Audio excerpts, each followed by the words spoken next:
Fala aí galera, beleza? Mais um vídeo aqui pra vocês sobre a NFL e hoje a gente vai falar de um time que é um candidato na minha visão a ganhar a NFC, a chegar ao Super Bowl, que é o Green Bay Packers. O Packers tem a torcida enorme aqui no Brasil e os Packers estão passando por um momento esquisito, um momento que parece meio sonolento do elenco como um todo, principalmente do ataque.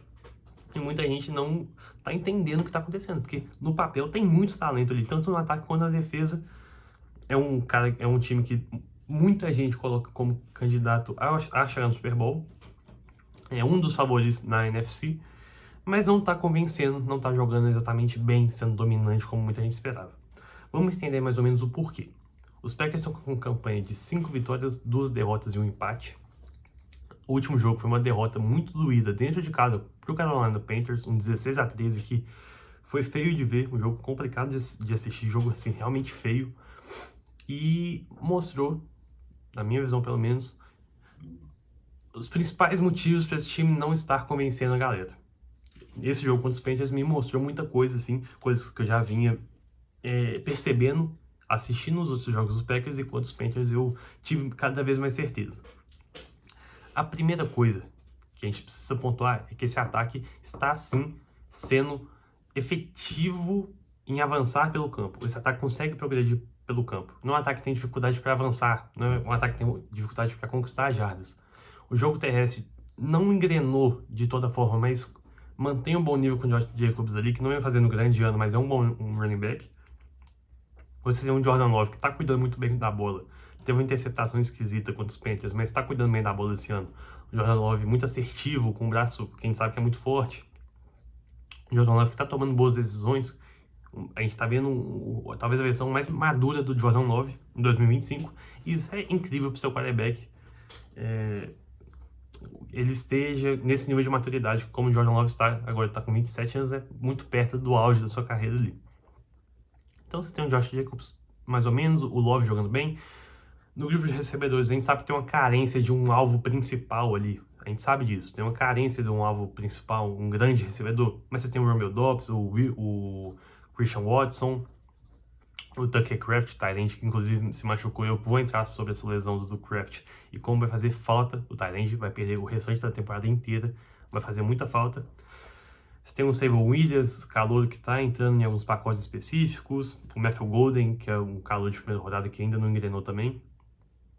Mesmo não tendo nenhum grande recebedor, o Matt LaFleur, o head coach dos Packers, está chamando esse ataque muito bem, diversificando os targets, passando a bola para diferentes recebedores, né? Variando os alvos do Jordan Love. Isso é sempre muito importante para o ataque, para você não deixar muito na cara para quem vai a bola, senão a defesa consegue marcar mais fácil. Se você passa a bola só para um cara, a defesa vai começar a dobrar nesse cara e seu ataque vai acabar. Só dando explicação básica para quem não entende muito dessa questão tática.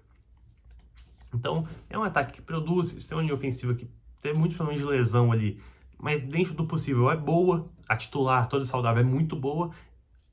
Agora com os problemas de lesão, Elvis e Barros, o Zach Tom, que talvez seja o melhor jogador dessa linha ofensiva, vem se lesionando com frequência, o que não é nada bom, mas é uma linha ofensiva sólida que consegue dar assim tempo para o Jordan Love jogar.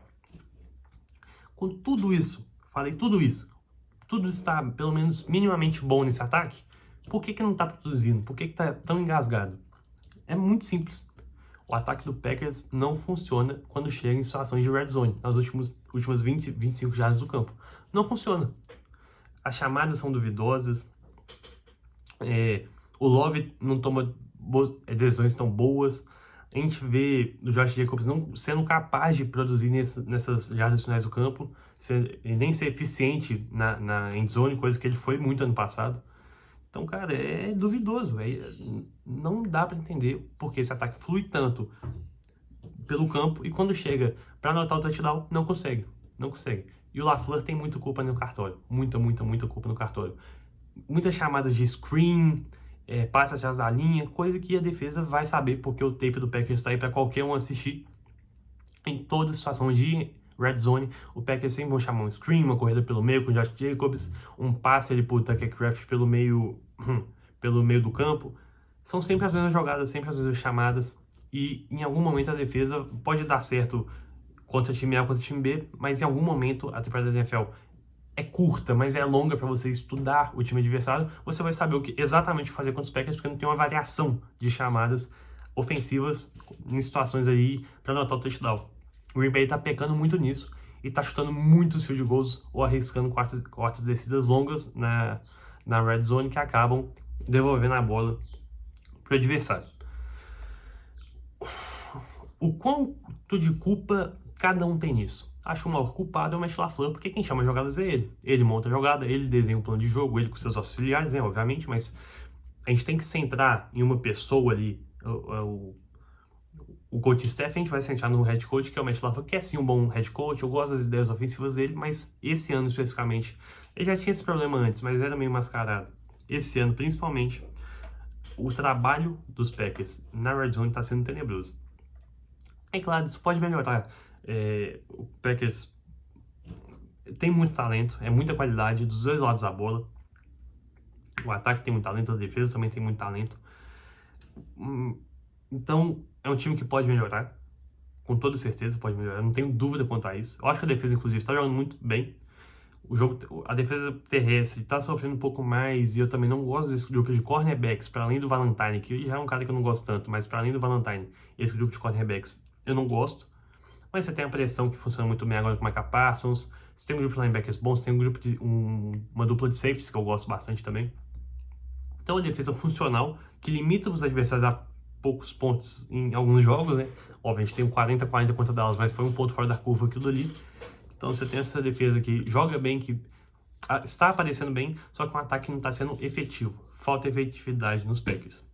Eu bati na tecla aqui sobre a efetividade no ataque dos Colts, que a gente está vendo durante essa temporada. Um ataque que, quando chega na red zone, é para anotar touchdown ou pelo menos o field goalzinho, dependendo da situação, claro, mas normalmente é touchdown. E os Packers só estão chutando field goal ou forçando quarta descida.